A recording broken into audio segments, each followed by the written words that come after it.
sad? I mean, seriously, are you sad? Strap on some happy. Here's why. In this prayer today, I will ask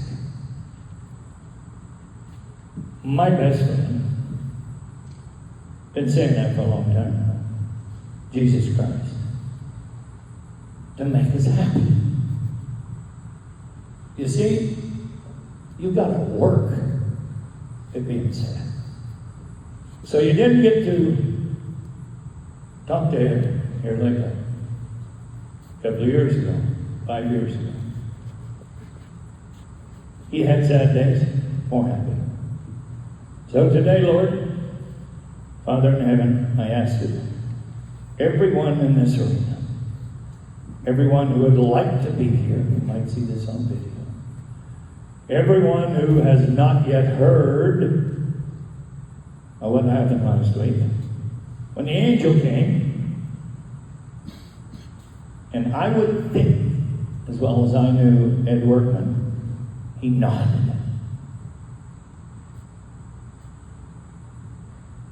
He was ready. Not because he's 91 years old, but he'd done everything that you could possibly do. Taught all the kids. As Father, you teach our kids. In your holy name today, may this prayer reach the limits of heaven, the boundaries of hell, and the hearts of all. We're here to share it with you. To all of you, before this service is over, I am going to give you a credit card that you're not going to get a bill from to reconnect to Edd Workman. You're going to love it. So Father God, at this moment, I'd like my dear friend and yours to the waits. Would you play me one more, brother? Play me one more. And with that I say,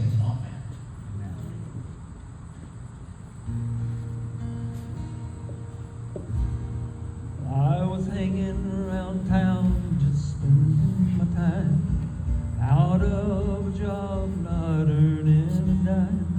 A feller steps up and he says, I suppose you've grown right from the looks of your clothes. The figures of me right, I'm a good one, I claim. Do you happen to have any bad ones? He said, I've got one, a bad one to buck. This road to the riders, he's had a lot of luck. I guess I'll head up and ask what he pays. Ride this old nag for a couple of days. He offered me 10 and I says, I'm your man. I brought never lived that I couldn't fan. He said, get your saddle and I'll give you a chance. In his buckboard we hopped and he drives to the ranch.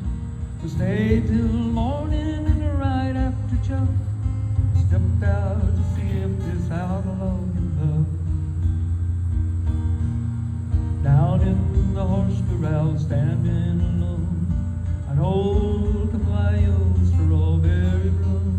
His legs are all fat and he's got pigeon toes, little pig eyes and a big Roman nose, little penny ears to touch at the big 44 brand was on his left hip. You next to know and a long Georgia, to see with one eye he's a regular outlaw. I gets the blinds on him and it sure's a fight. Comes the next comes the saddle and screws it down tight. I steps up on him and raises the blinds. Get out the way, boys, he's gonna unwind. He sure's a broad walker, he hates the big side. He only likes wings for to be on the fly. He turns his old belly right up to the sun. He sure is a sun-fishing son of a gun. He's about the worst bucker I've seen on the range. He'll turn on a nickel to give you some change. He hits on all fours and goes up on high, leaves me spinning up there in the sky. Turns over twice, comes back to earth. I know a license because in the day of his birth, I know there's ponies that I cannot ride. Some of them left, Lord, they haven't all died. I bet all of my money the man ain't alive that'll stay with old Strawberry when he makes his hide dive.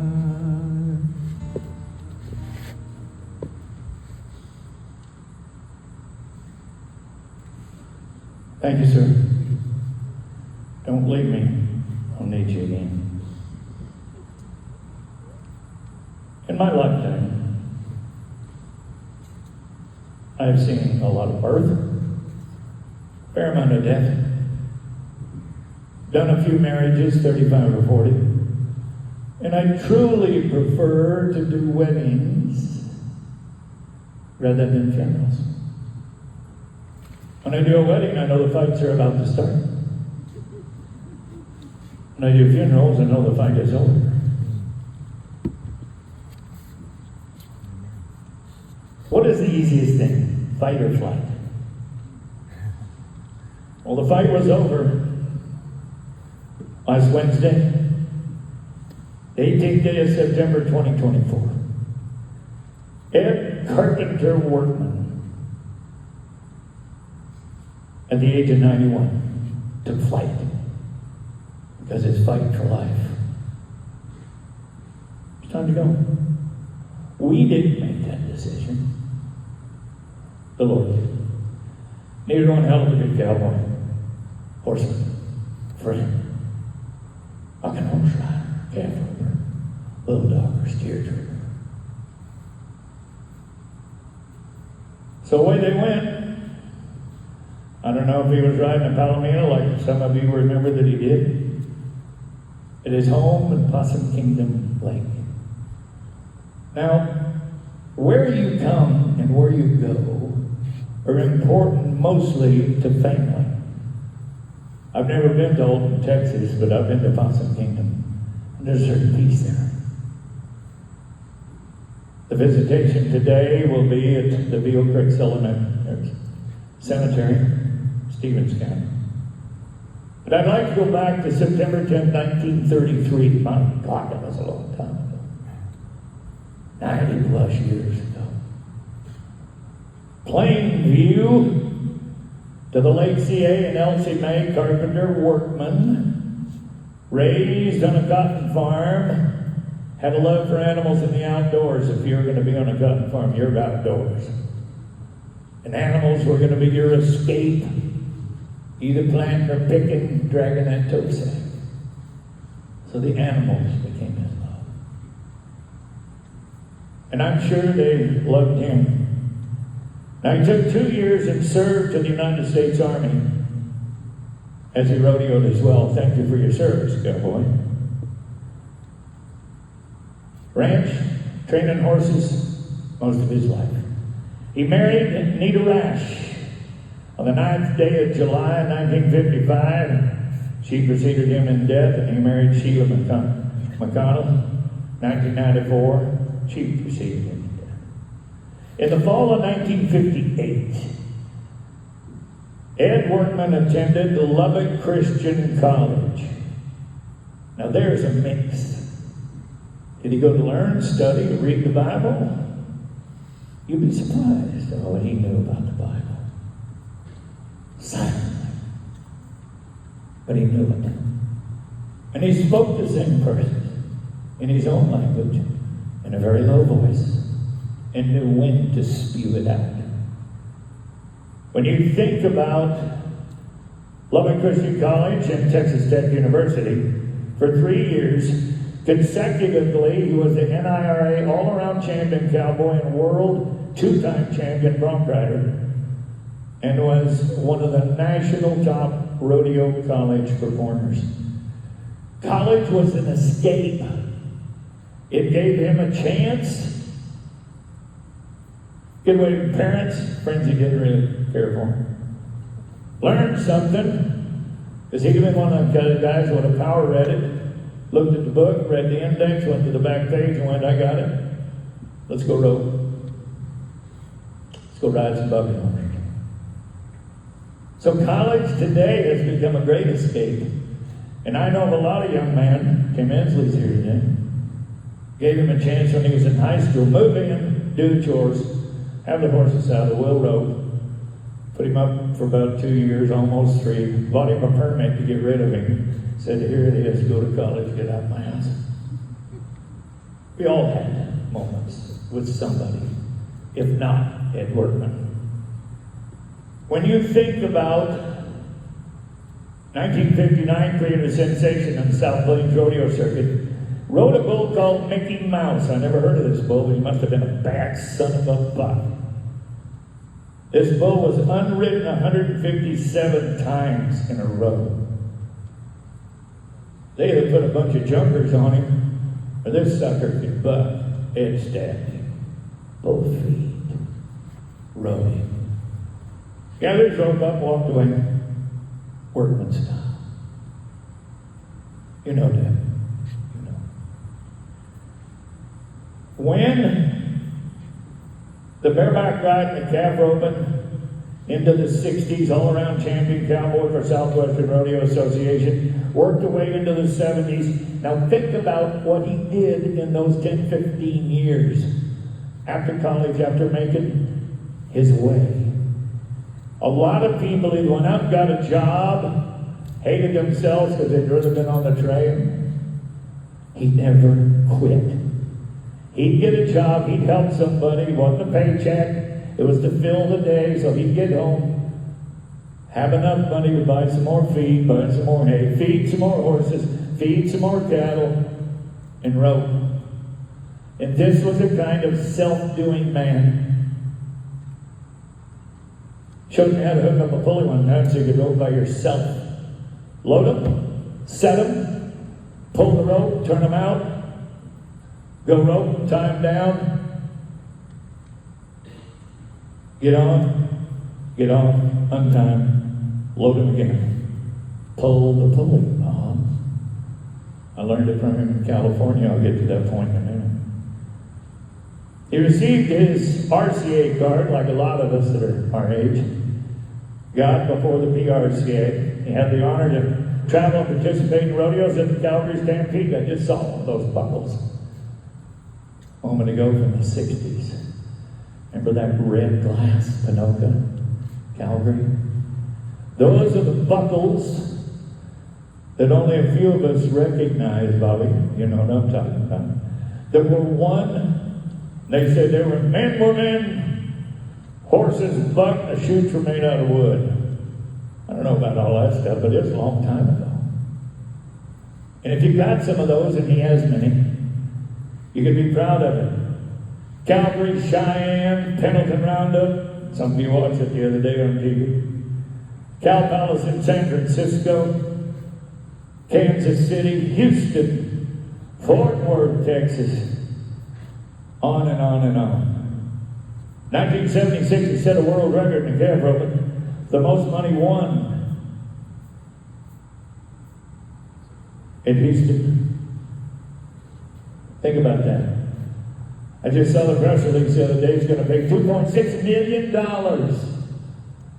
to the champions this year. He might have won $260. Whatever he wanted, he could fold up, put it in his pocket. Gas was a nickel. Listen, where I was raised, we stole it because it cost 10 cents. I don't think Edd Workman ever did that. He might have bought some 15-cent gas for kids when I was 10. He ended up third in the world in the calf roping national finals in Oklahoma City. And was a South Texas steer trigger. Think about this, the blending. You go to rodeo, ride a bucking horse, rope calf. There were no timelines, there wasn't anybody screaming at you, hurry up, gotta go, TV's on. You rope, ride a bucking horse, Maybe bulldog one or two. Big 900-pound steers, no wraps. Running like they had a rocket in their butt. Sometimes you rode a smaller horse, had to reach up to get a hold of one. Not everybody was John W. Jones and could just power him with one arm. Edd Workman was a medium-sized man, but his heart was the size of a basketball. Nobody told him he couldn't. Oh, and then they got to ride bulls. Get on. Get on. It took a station wagon before pickups in those days just to carry the equipment you needed to hook to a one-horse trailer. And I saw him pull one. Single horse. So while you were riding bucking horses and already saddled your horse for road calves, old Greg, and then you went and did that, then you bring it back up, cinch him, had your saddle set behind there to go get on a bronc, then come back, time the bulldog. Oh, somebody needs you to haze for him. Just before you went, so you made 2 runs. Horses were like people in those days. They had bigger hearts. They were bred with bigger bones, stronger minded. Now remember this as a eulogy, and I'm trying to tell you a story about his life and others' life. When you think about era, he trained 5 roping horses, 2 bulldogging horses that were named the Horse of the Year in the RCA. Now, you don't think that living in Texas and them Okies didn't have something to say about that? They had to make it. They had to do it. Politics? Boys, we think we've seen some politics. In these days, you took care of politics with this. You know how to do that too. For those of you that are giggling, you know my stories. When you think about bulldogging for 25 years, still roped a few calves, and all of the years that he did everything he did, think about this. Working 5 events, the bears, calf rope, saddle bronc riding, steer wrestling, bull riding, and then shows up in the tripping. Well, instead of stopping or fading or holding and going, that's when you had to have your horse's ear and you'd lay that trip and talk to him. Go on with it. You're on your own. Go on with it. I love the tripping. And there is a point when rodeo announcers need to learn to shut up. When that man waves that slack, be quiet. Listen to the Eds. Listen to those guys. Because that horse is listening for you. And every horse that he ever broke, owned, or rode, learned to listen to Edd Workman. You think about 500 belt buckles that we know of, 350 saddles. Stop counting. Won his last saddle at the age of 80 years old. The Century Break roping, the breakaway roping at the Cowboy reunion in Stanford. 80 years old. Was that 2014? Think about that. I'm 3 years shy from being 80 years old. I don't even want to touch a saddle. It hurts me to look at one. Because I walk funny because I couldn't keep my butt in it. If we had those 500 buckles here today, you could hook them all the way to bucket chutes. If we had those 350 saddles, we could go stirrup to stirrup all the way around this arena. Can you visualize that? Super Lover, you have won a lot. I witnessed it, and you ain't done it. But 500 buckles, 350 saddles. Ladies and gentlemen, today I say, Edd Workman, Lindy, or I call you Melinda, bless y'all for making this possible for us to share the last moment. Casket is closed, we're not opening it back up. His spirit has already left the moment he passed. And the Holy Spirit took it to heaven. From here on out, it's just kind of routine. We all do what we do this afternoon, tomorrow, tonight. talk to somebody on the phone, see how it works. And DeWanda Lewis, his sister, in memories. So, when I close today, for those of you that are scared of Jesus, you might want to leave. Because I'm going to get in your soul and tie you to Edd Workman. That's an obituary. Probably never heard one like it. That's a story. I hope you like parts of it. And with that, I say amen. We love you. Ronnie Williams, Roy Cooper, David Felton. I won't introduce them with accolades, but they all have them. A friendship, a championship, a reason to be a cowboy like Edd. And they got a story or two to tell. What do you say we get with it? Brother, you're the best looking of the three. 2 anorexics. Him and him. You and I, don't feel bad. I got the same waistline. I do the same thing. Got the same. Thank you for being here. Tell me a story about your buddy. Thank you, Bob. It's a real honor for me to be here today to talk about such a special man that's been in my life for a long time. I was around Edd a lot when I was a teenager, in my early 20s. He was just such a hero to me because he was such a dynamic cowboy. And I never really got the chance to tell him how much he meant to me and how much influence he was in my life and my rodeo career. His bareback riding skills were pretty amazing. It didn't matter what he had a good one or a big heavy rank horse, he rode them all the same. And just, you seen him ride one, you seen him ride them all. He's just an amazing guy. I posted on Facebook his passing. It was kind of funny that all the comments were made about him and what a great cowboy he was. Hero, nice guy, great horseman, and the ever ending of every comment, tough guy. Tough guy. Boy, he was.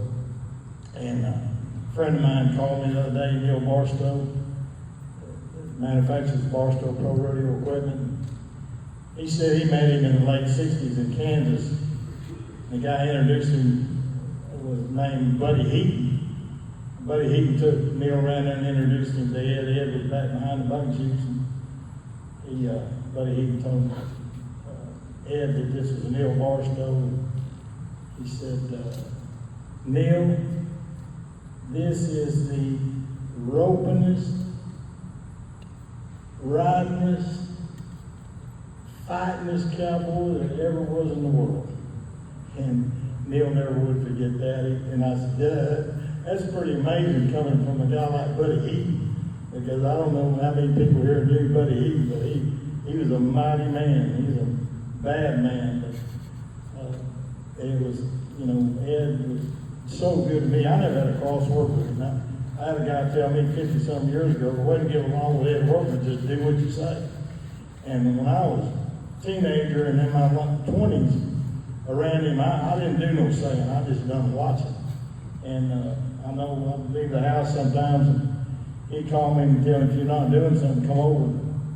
I'd pray. I said, God, just let it be a mild day. And there was a time or two, I think God got confused. I said wild instead of mild, because it was some wild days. But one of the stories I'm going to tell and be done, later on, I was up in my 40s, and then another thing, he's asked me 2 or 3 times for things that he wanted me to do and stuff, and I'd screwed some of them up. And the one thing that I want to be able to tell, he was with me when my daddy-in-law died, and then when my son was born, and he just meant so much to me, but he had that kindness about him, and you know, so tough, but when you've done something for him, I mean, he'd already rewarded me. One time he let me show a horse in my place on my stairs, and when they left, and he said, "What do you owe you?" And I said, "Nothing, man, nothing, just glad to be able to do it." And then when I went and got my pickup, he left me a pair of flat Workman bits, and I still got them. But one time he called and he said, "If you're not doing something, come over and we'll rope." I got my arena fixed up, gonna rope, got some good steers and stuff. So I was starting to rope quite a bit. So anyway, I just bought a brand new 4-star stock trailer from Hodge. Had the front tack, smelt new, beautiful trailer. I load up 2 head horses and I'm on my way to Edd Workman's. And so he told me how to get there. This is when he moved over to Possum Kingdom. And so anyway, I pulled in there, finally found it. Pulled in there, and there's good ways from the road to the house. I got up there to the house and got out. I'm telling you what, I wanted to throw up. There wasn't a light on that trailer. And the trees had knocked all the lights off. He'd come around the trailer and he said, "There's one light on that other side, you're all right." And I just, you know, I actually thought he thought it was kind of funny because he never knew I was going to bring that kind of trailer over there. But anyway, he knew I was upset and everything. He said, "Let's go fishing." I said, "Fishing? I thought we was going to rope." He said, "We'll rope, we'll go fishing." And I'm not a fisherman. But anyway, we drive over, and I wish there was video of this, but we get over there, and he's got a paddle boat pulled up on the bank. And he's wanting to go bait his trot lines. And so we get in this paddle boat, and we're paddling down Possum Kingdom, and we're pulling up to these Purex bottles where he had these trot lines set out. He'd pull them up and bait them, and he did snuff back then, and so we're paddling in this paddle boat side by side, kind of relaxing, you know, and I'm trying to forget about my trailer. But anyway, there was 3 or 4 things that I always wanted to find out from him, and I never did ask him much ever about anything. I let him do all whatever.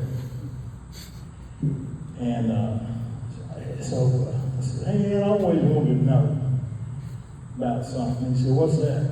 I said, "Well, you remember when I was about 17 over at Maybank, Texas, and I was in the barrack riding, and you was in the barrack riding, and I'm sitting on my horse, and you rode right before me, and you're coming down the arena, and you get up there about to the bucket chutes, and you laid your riding shafts up on the fence.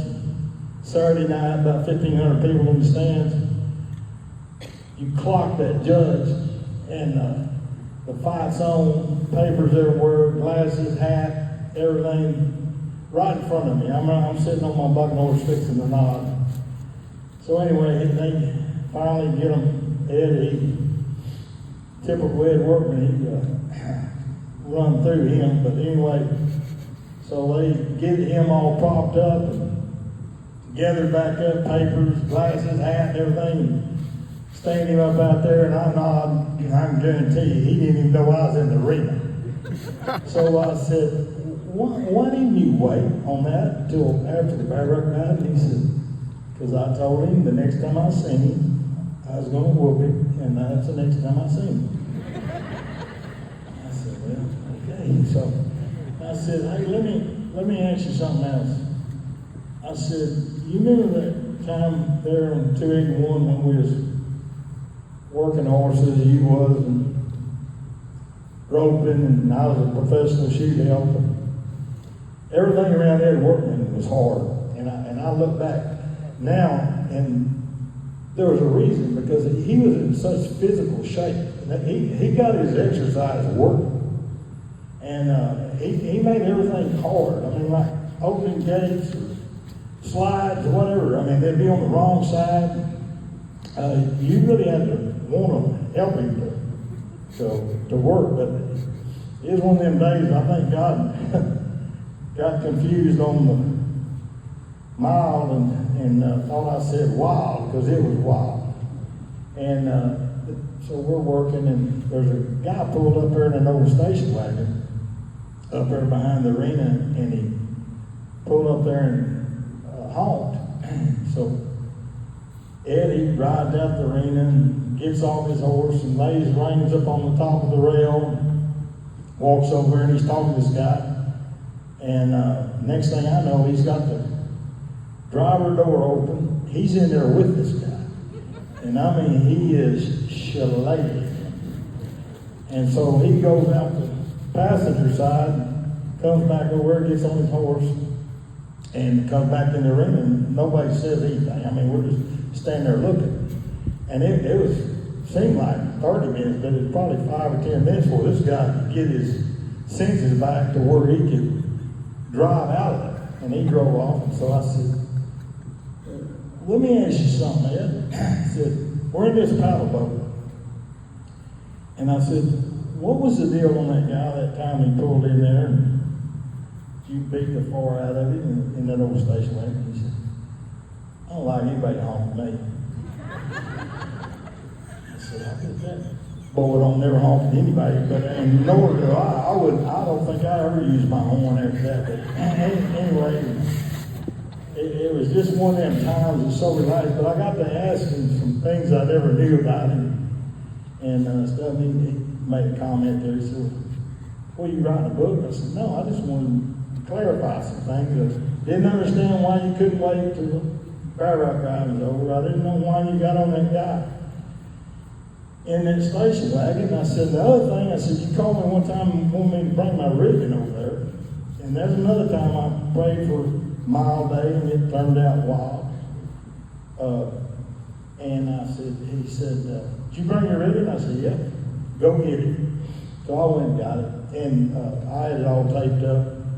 Back in, they had them little flat nails and you use tape and that would hold you in there, tried to hold you in there. So he got it, took all my white tape off, put black electrical tape, and said it was a lot stickier. And I said, what was the deal on that? He said, well, let me tell you, that horse, he tried to buck with me 2 or 3 times, and he actually bucked him off under a stock setup. And he called Adrian Parker and told Adrian Parker about it. And Adrian Parker said, if you buck him and he bucks, I'll buy him. So I was a guinea pig, not knowing, but anyway, not only did he buck, he throwed me till I'm out of the pen. And that black tape did hold, but it didn't hold my butt on there. And so anyway, and I got to think, I said, well, Ed, I mean, that situation, a pen, no pickup man or nothing. And he said, well, if he didn't buck, I knew you could get off. If he bucked, I figured he'd throw you off. But I said, well, I understand now. I just always wondered what the deal was on that. But, you know, he always was good to me. I never talked to him a lot about all his accomplishments. I was always at all at him. I went to his tack room one time and just stacked front of the ceiling with solidly one in his house, buckles everywhere. But he was a humble guy. He never, you know, really talked about how great he was. But if you put a category of all the great cowboys, and this is my opinion, where you work that many events, Edd Workman would be in a category of his own of greatness. And Amen. I loved him, and great guy, and I'm honored to be able to tell y'all how much he did mean to me. And thank you.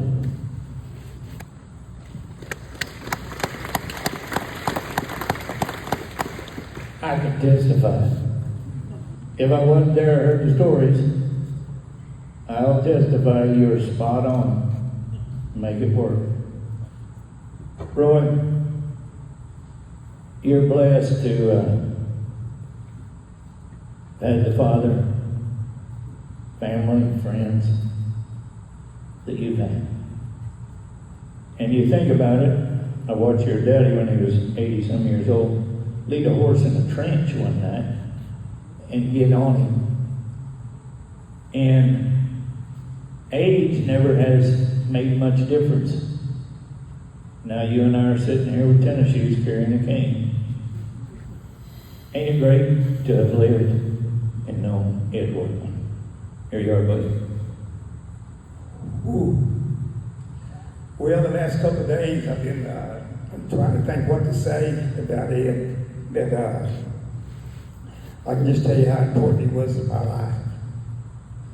He was not only, I respect him so much, he was a real big influence on my roping. There was three people, my dad and Edd Workman and Artie Taylor was three big influences in my roping at the time. And I think God brings people together at the right time in your life. And he brought Edd to me just to teach me at the right time into my life when I was 17, 18, 19 years old. And here we rodeoed. He was, everything I always heard was Edd Workman and horse ranking. I think, wow. So when you get on there's three great all-around cowboys in the world. I mean, for both the bends, and that'd be Edd Workman, Phil Lyon, and Robert Blanford. So anyway, he took me to my first pro rodeo at Kansas City. And I miss them both.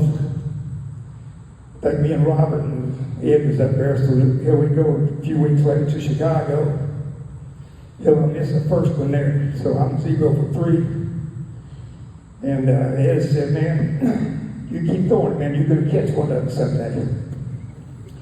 So anyway, man, somebody's come around in your life at a perfect time to make it, that was a big influence on you. And I can't imagine what it meant to me and when he come around in my life at the right time. Because he wants me miss my first 3 calves in pro rodeo. He wants me finally catch one for $400 or $500. And most of all, what he did for us, he helped me in match ropes. He was my choice that I would choose to help me. And he was, I remember in San Angelo one time, it was cold, raining the night before, and Edd goes down there and ties all them kids for me. And he was older then, but he really went and did it. It was just the time that he did, the things that he did for me, and have no respect, I mean, how much he did for me. I was crazy about that man, and I enjoyed being around him. I'm not gonna lie, I never had a bad word with him. He helped me in all them match ropings. I mean, Wendy Ryan's, Copenhagen Skull, hell, we rope, and skate ropings every Sunday afternoon, somebody broke a match. But he was my choice that I would pick to choose. And he would give me just good advice. I mean, I remember roping Wendy Ryan's one time, I was roping Joe Beavers, and it was raining, it had to be 12 something on my last, and I was riding Killing Powell's horse, and Edd was helping me. He was a fast horse, so Crawford, and I would catch up 2 swings faster than Joe, and Joe would throw it 2 swings further than me. I mean, he was just, Edd, just when I went in that box, all he said to me was, I'll never forget it, and don't fudge on the barrier. I just said, yes, sir. I never let him know how much I thanked him enough for what he did for me, but he knows what he meant to me, and he knows how I felt about him. And we know now he's all walking the streets of gold, so we'll all be there to see him again someday. Thank you.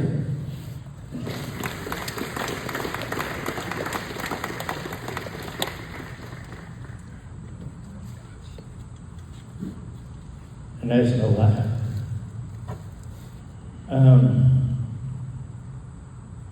Horses, one, never did. Bought an old used one when I was going to college. And I thought I was something else, getting off the left side, going under the road. Now, my heroes were Jim Bob Altizer and Dean Oliver, because they were the first guys I ever saw on the Western Horseman, so I got their pictures out. And I was a kid working in a Richfield station. Dean Oliver used to come through Winnemucca, Nevada. And that old station wagon and that old single axle 2-horse trailer. Never did meet Jim Bob Altizer till later in life. And then I come to Texas sooner or later. I thought I knew something about horses. And I met the next guy. Generations. New Mexico to Texas.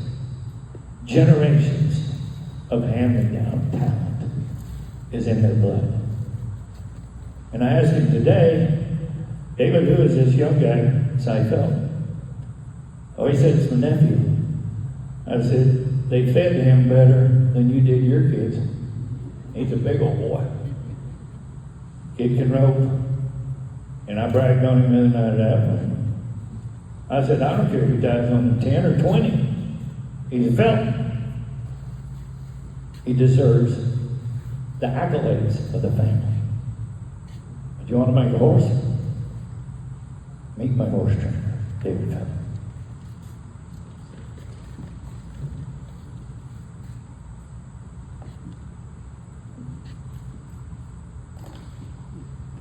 This is hard. I'm very honored to stand before you today and talk to you about a man that was a whole lot more than just a friend to me.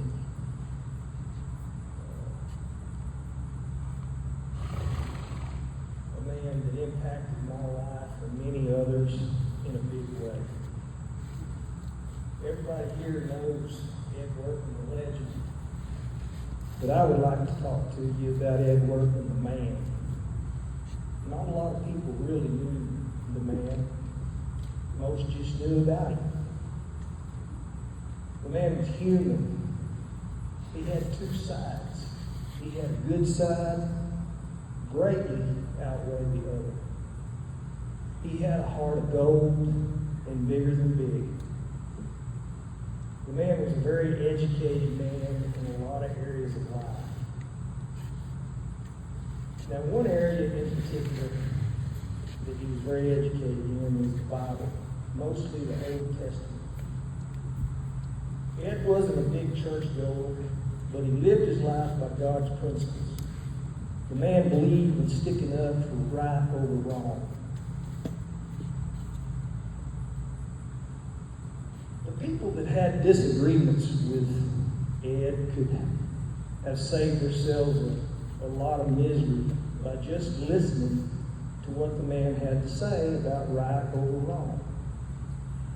Now, the stories you hear about him nowadays have lost a lot of the details and meaning of what really happened.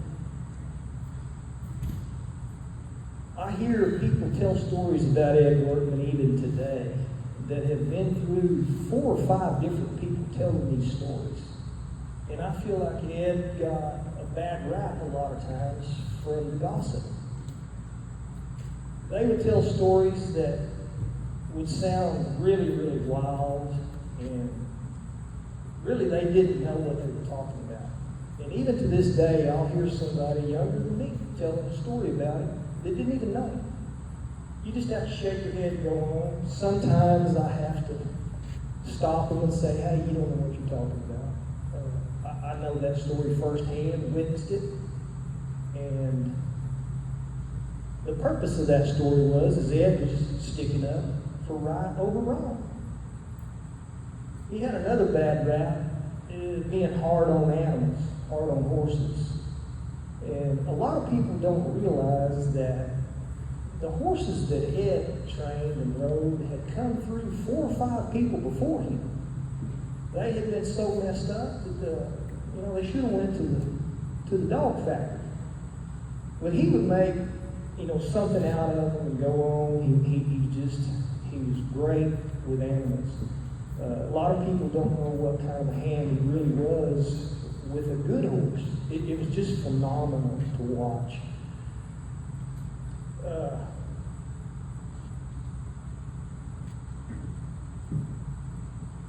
Ed had several people through his life that invested in him. And he did his best to pay that forward. Paid it forward by helping and investing in others that paid that forward. That caused it to impact a lot of lives directly and indirectly. It multiplied like compound interest. So it's unbelievable how many lives the man impacted in a positive way. He's a man that time will never pass. You know, we've all had friends here that have come and gone, and, you know, after they've been put in the ground, you forget about them. This man, he impacted so many different lives that time's never going to surpass him. You're going to always hear about this man.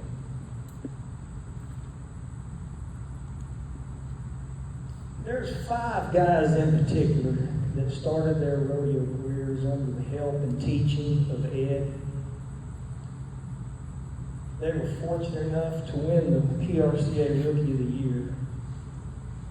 They're Bowie Wesley, Kent Youngblood, Robert Blanford, Jim Light, and myself. Ed thought the world of these guys and told me many stories about each one of them.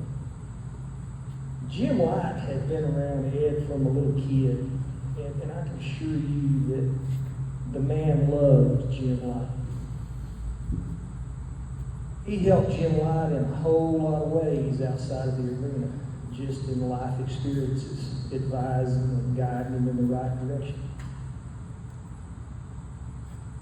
All you had to have is the will to try, never quit. The man provided so many opportunities for many people, but not everyone capitalized on his help. Those 5 rookies used what they learned from Ed to succeed. Each one of them had tendencies that come from Ed. There are 3 other guys I want to mention that capitalized on Ed's teachings in a little bit different way. And they're Terry Blue, Randall Graff, and Jamie Patterson. All of these people that I mentioned have spent a lot of time with Ed. There's a whole lot of people that knew Ed as a friend, but Ed was a real private type of person. He had 1 million friends at arm's length. Very few people ever got inside that personal circle. I won my rookie title riding one of Ed's saddles and a horse that I had purchased from him as well. Now, in order to get to what I want to tell you about Ed the man, I have to give you a little background on me. I was a 5-event guy in high school and college, had a little success, but my second year in college, I couldn't see where the school was teaching me anything that was going to help me train horses. So, my uncle James Felton was real good friends with Ed, and I called him. And I said, told him what I was going to do. I was going to quit school, and I wanted to go down there and go work for Ed. I didn't know Ed, but I had heard about him, you know, through the years from my uncle and stuff. Anyway, he get Ed on the phone. It was a Friday afternoon, and he told Ed what I wanted to do. Ed said, "You tell that boy to be at my house Monday morning ready to go to work."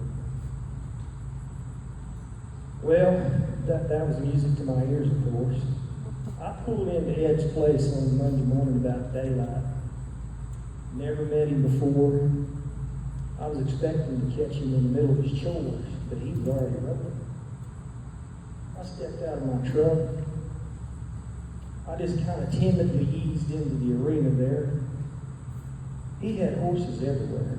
He had 53 head of outside horses and 1 Mexican boy running the sheep. He had one of them 60-foot Trojan 6-arm walkers with 12 head of horses tied to it, every one of them saddled to one. So Ed had his right hand in a cast, had a rope in his hand, and was working a horse. And I eased in there and introduced myself, and he just kept on roping. So I just kind of eased over there by the chute. I was going to help that Mexican boy run that chute. He come back up there and he said, "Did you come down here to run the chute or to ride the rope?" I said, "Well, of course, to ride the rope." And he said, "You grab you one of them ropes off that fence over there, go out there and get one of the horses off that walker and come in here and let's see what you can do." So, anyway, I was just a snot-nosed kid that had had a little success and come from a horse training family and grew up in an area that had produced many world champions. I'd had a lot of exposure and I kind of thought I knew a little something. Well, I'll tell you, within 2 hours, I figured out I didn't know squat. And I was immediately humbled. Now, Mr. Edd and Miss Nita took me in as one of their own. They bumped me right in the same bedroom as their son, Joey. Miss Nita, she fed me 2 meals a day at their table for 2 years. I ended up working for Mr. Edd for 4 years. And what I can tell you out of that is that, man, it was like going to a 4-year trade school. He taught me a trade that has made me a living to this day. It was unbelievable what you can learn from that guy if you were a good listener. He was very educated in business, had a lot of self-control as far as managing people and money and animals. And he not only taught me how to train horses and rope, but he taught me how to run a business, how to manage and work people. One of the main things, he had such strong principles, biblical principles, that he would instill in you to always try to find the best in someone. And that goes back to right from wrong.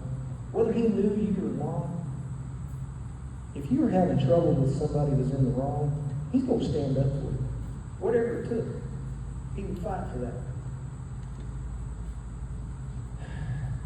Ed the man would give what he could to in many different ways to anybody who wanted it bad enough. I've seen a lot of people come and go through his place. Not many of them had any talent and looked like a waste of time to me. But he never turned his back on someone that had to try, him knowing they would never make it. Ed had the patience of Job with people and animals. Ed taught me things about life other than training horses, as I mentioned.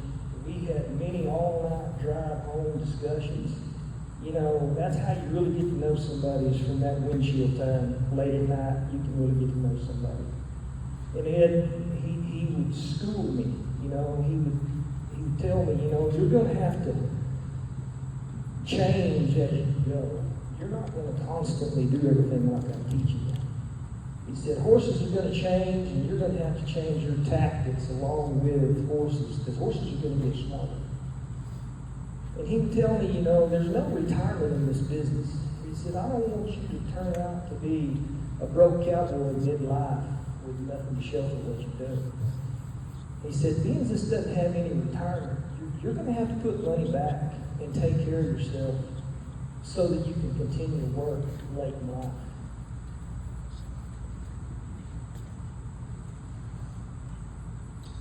You know, the first summer there, the first real 4 months of rodeoing with Ed and I rode 17 different horses over a 4-month period of the rodeos. That gave us a lot to talk about on them all-night drives. Those discussions taught me how to win, how to evaluate where I needed improvement. The man was a master evaluator, always looking to improve himself and whoever he was helping. Now, he would force you to use your head by answering a question with a question when you had a question. He wanted you to find that answer on your own. He would lead you down the path to the answer, but he just wouldn't give it to you. So much self-control. If you just listen and watch his actions, you could have some of that rub off on you. After the first year there, I had my first disagreement with the man. He sat me down and told me he wanted me to ride broncs. And we'd had some pretty rank bucking horses there that he was breaking and stuff. He said, I want to buy your car and put you in the truck with some guys, and I want you to go make me a car. And I just cracked up laughing, and he's not smiling. And I said, man, I don't want to do that. I want to stay here. I'm doing just exactly what I want to do. I said, how am I going to make a living as a midlife guy riding broncs? He said, you let me worry about that later on. He said, this is what I want you to do right now. I can say that's the only time that I've never done what the man told me to do. That conversation was never mentioned again. We never had a crossword. Now later in life, after I had started my own business, Ed and I had done quite a few horse deals together. Some right here in this room. We had some disagreements over there, but he never failed to convince me where I was wrong and why. Still, never a crossword. I learned so much from him, and I'm glad I had the disagreements with him because he would shed me a light on why I should be thinking about things in a different way. I never stopped learning from him. I would have walked through fire for the man. Now, the man helped me a lot with other things in life besides roping and riding. It went as far as getting me out of jail a few times, making sure that I had what I needed, from vehicles to equipment to food to trailers to horses, and always very valuable advice. During my time at Ed's, people would ask me, how do you endure the hard grinding work? And I'll tell you, I didn't consider myself to have worked one single day there. It was like being on the playground every day for me. I couldn't get enough no matter what the conditions. Another thing I have to hit on in relation to the man's intelligence. He invented an electric cricket collar that a lot of people don't know about, and really didn't have the money to pursue the patenting of that. He'd also invented a mechanical barrier that would have been the best thing ever to replace what's known today as the Hallettsville barrier, which has to have a line judge, if you know what I'm talking about, to tell you whether it worked or not. Ed's mechanical barrier would eliminate a judge, which eliminated the job at the rodeo. That's why I never took him. That's why nobody ever took it home. Very valuable piece of equipment. But there's a lot of other things, ideas that he discussed with me. There was a lot of contraptions that he invented to train horses with to make the job easier. He just had a knack for looking into the future. For instance, he would tell me that to always keep your mind open, and no matter whether you disagree or not with somebody, listen to what they got to say before you go any further.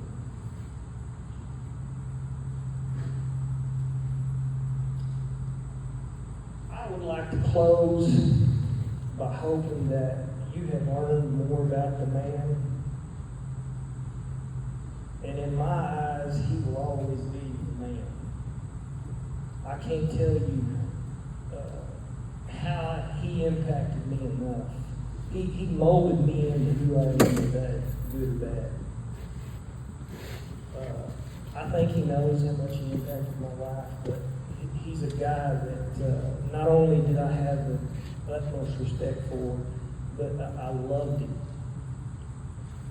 Anyway, I appreciate you listening to me. Thank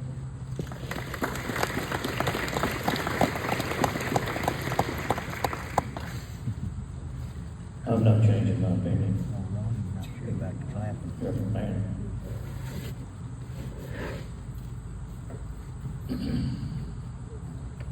Anybody bored yet? No reason. 3 men. You don't remember that judge's name, do you? Took a butt whooping. Must have had it coming. You think about the year before you win your first title. What you were doing amateur down here, trying to beat him. You were a hot shot, bud. Still are. Learn. He taught you how to listen.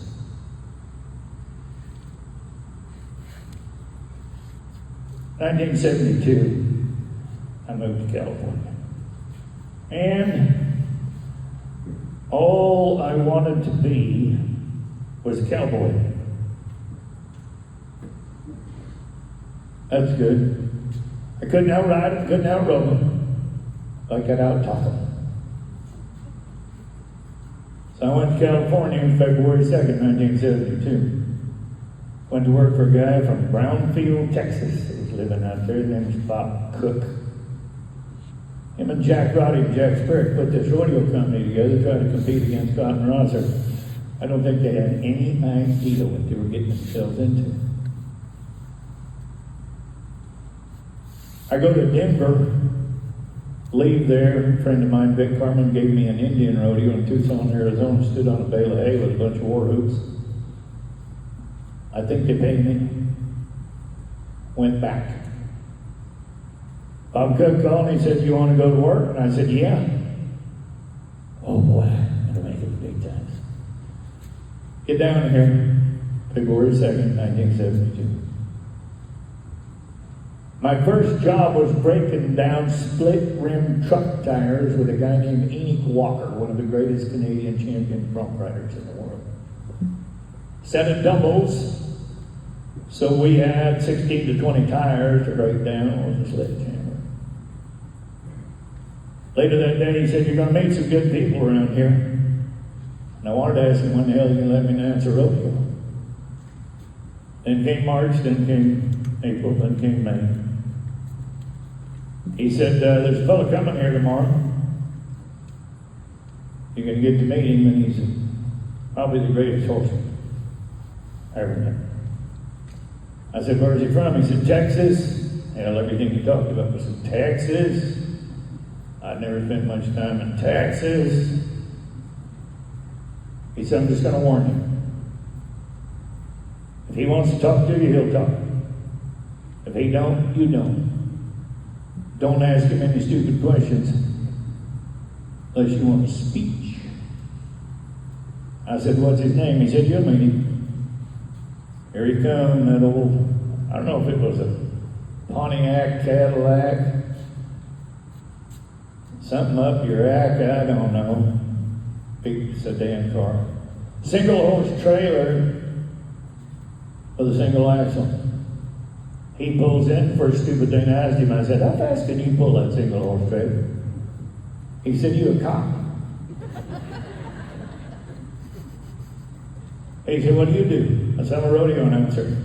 He said, "You and that sledgehammer look like your best friends right now." That's all he said. I said, "By the way, what's your name?" He said, "Edd Workman." Well, I'd already stepped on my pee twice in front of the man. So I watched him. He could head or heel on that horse. Hayes and a bulldog, and probably bulldog had enough to seem to do it, but Jack Roddy was the king there. When he rode calves, it was like an angel took over. They had them great big 7/16, 9/16 grass ropes. When he drove one of them 400-pound calves and they get the end of it, turn around and face it, the dust would fly out of them ropes. I didn't even see him step out of there. He was there. It was a bullet. And I went, "Oh my God."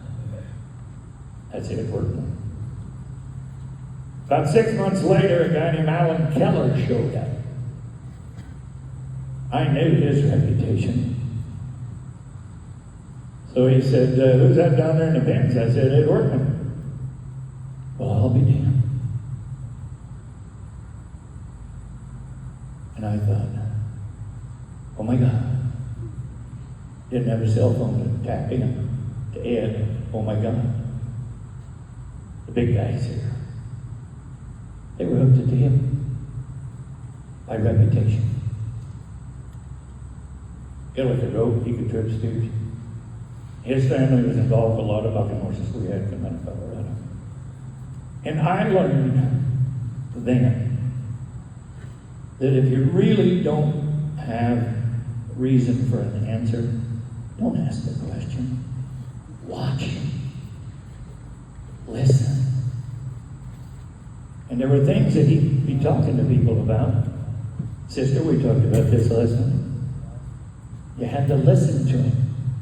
Because he might be mumbling 10 feet from you and teaching you something. And he expected you to hear in a gentle voice what he had to say. If he raised his voice, there was fear in it someplace. Never raised his voice. And he rode. And I can remember going to them rodeos. Some we put on, some we went to the Cow Palace that fall. I never saw him when a group of people had gathered, he'd disappear. I got used to that. When things got tight, he'd be right in the middle of it. When it was over, somebody brought justice. 9 out of 10 times it was Workman. Because his reputation preceded him as a cowboy, a horseman, a gentleman. And you didn't want what that judge got, or that got inside that car. So there's songs written about men like this. There's stories put into print. There are movies being made by them. But we're kind of out of the limelight now in the rodeo business. And if you don't ride a motorcycle, carry a machine gun, you don't get the glory. And I do believe that the dying breed, the poem of Lawrence, I do believe it's time. Larry Shepard is the kind of guy, I wish I could walk like you. I wish I could wear boots like you. I wish I could see my buckle like you almost can. This is one of the happiest men that I've ever been around. And that smile is worth $1 million. Let's smile with it in your poetry. It is an honor.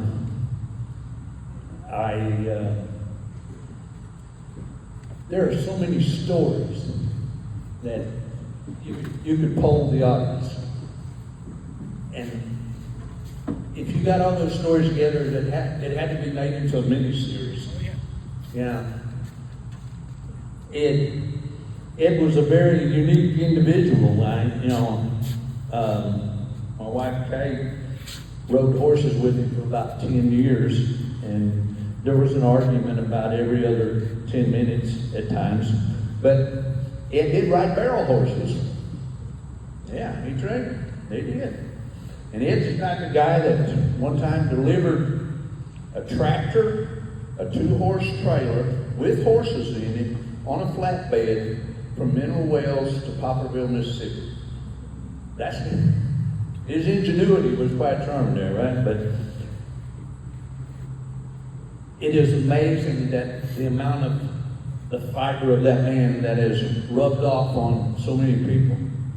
Not just this area, but the rodeo industry and the other people that really do it. It's I wrote this for Ed's 74th, 75th birthday or something like that. Him and Sheila came over to East Texas, and Jim Foyer and his wife and Stoney Burke and his wife were there. We got together, and Stoney said, if you ever wanted to know what a cowboy is, there he is, Edd Workman. So I wrote this, and it's based on a lot of the compilation of the stories that Ed experiences, and we had the chance to talk. And, you know, I wished I could have had some of his fiber rub off on me. I just wish I could. But I wrote this. It's called Dying Breed. And it's often too rare to share a tribute to the true Texas cowboy, to one who got his start among an old foundation steed, to embrace the life he truly lived and loved, to be tagged as one of the few, the last of a dying breed. And once a young man with skills not equaled by many, with gut and gall as tough as only one could dream, talent that was rare and determination like only a few, a 5-event, single-man rodeo team. And many a cowboy will tell you that in his younger days, it took a real hand to tote his load. You'd have to ride from rise to setting sun, eat a bite, load him up, and get set to hit the road. He's a cowboy that only wanted to be his best. And what he did by the time he spent, not just to specialize, but to master at least 4 to 5 events. His calf roping was pure artwork, a loop so smooth that you could count each string. And before his horse was parked, he'd be standing there with string in hand waiting for the calf to land. He once told a stock contractor that his stock wasn't any good. He said, with stock like that, a cowboy can never make his mark. He said, I'd be willing to prove my calf horse is more the beast and has more snort and spark. Well, the contractor told him, he said, go ahead and flank old dollar. I think I'll call your nagging bluff. Well, cowboy won the saddle broncs and won the calf roping like it wasn't nothing. Oh, he climbed aboard many a bull and bronc, and a few had put him in the dirt. But he'd get back up, dust himself off, and he'd never know he's hurt. Now here's a cowboy that would give his best, and he wanted to be judged right. Because if you thought you were going to treat him wrong, you best get ready to fight. Now it's all said and done, and his maker, yes, he's got to see. Workman's the name, yes, that'd be me. First name's Edd, spelled E-D-D. Thank you all very much.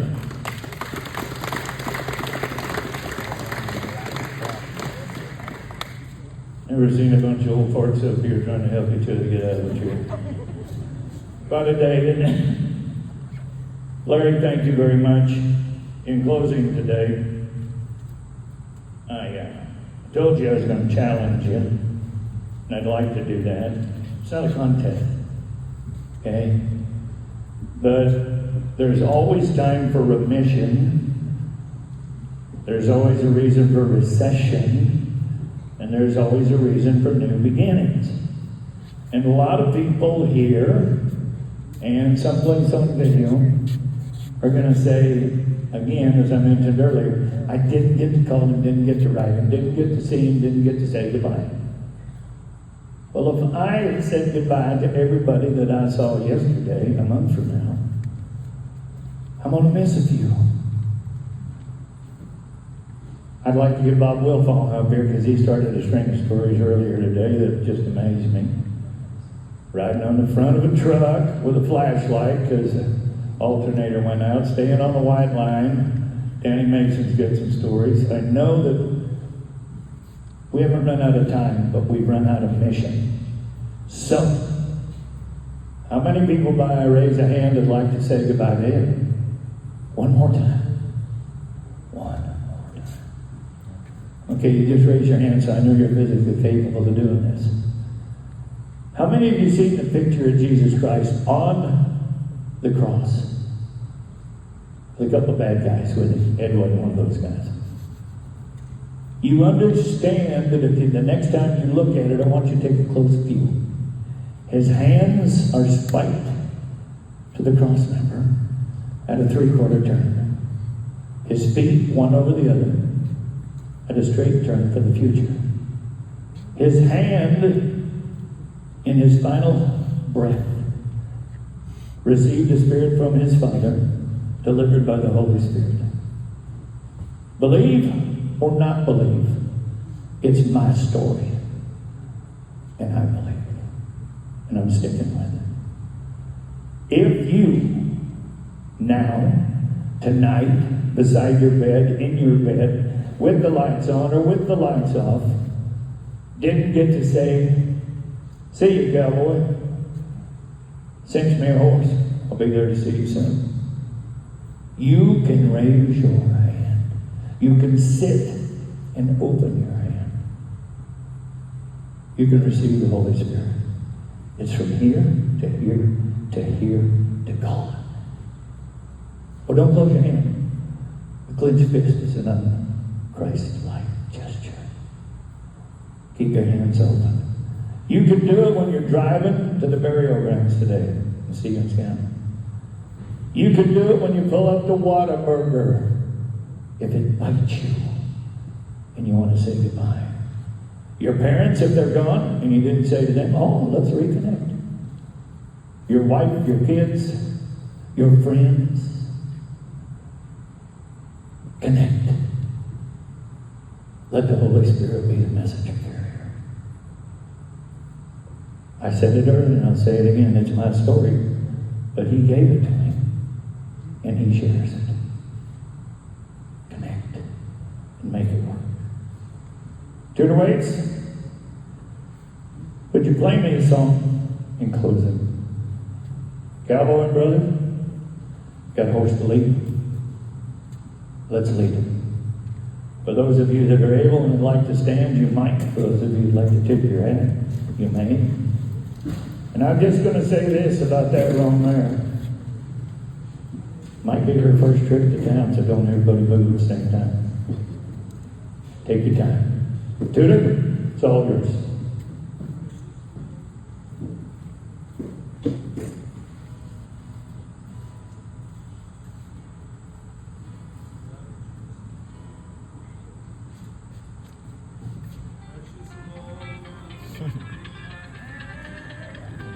Lead me on, let me stand.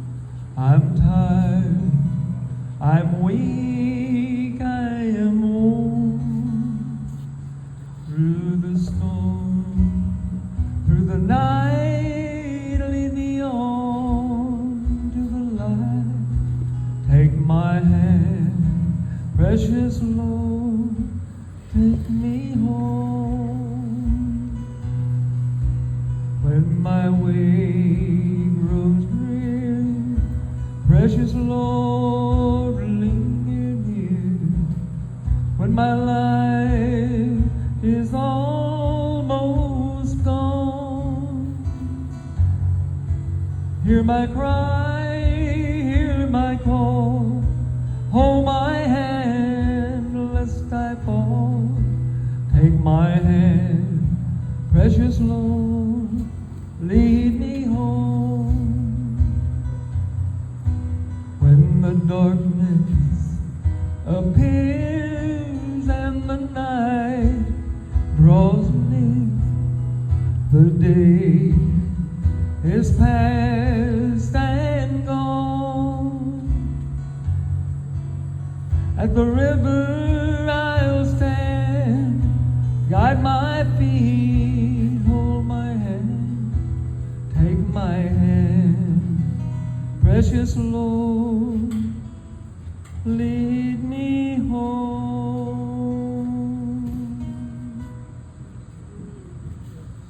Tudor, thank you. To each and every one of you, thank you. If you'd like to go to the Graveside services, somebody will lead you. And to the Morrison family and our pallbearers, I'm going to need you in the arena.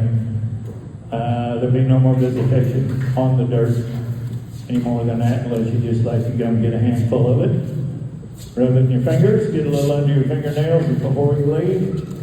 And I just say thank you to each and every one of you. Thank you for your patience. To all of our speakers, God bless you all. Slap some happy on, get your hand open, make the connection. Good day, and God bless you all. And God bless Edd Workman. Yeah. Yeah.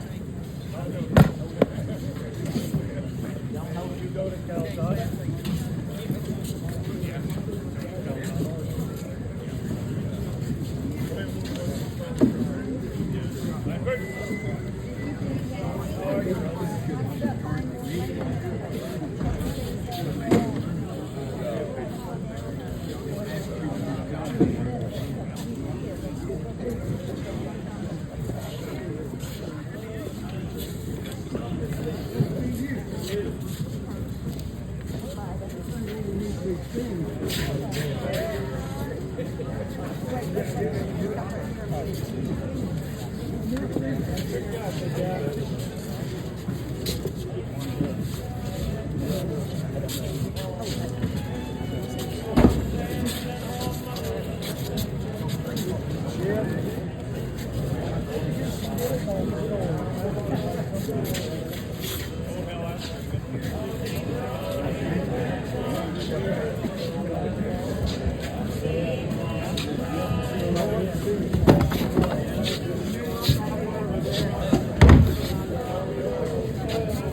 I go home.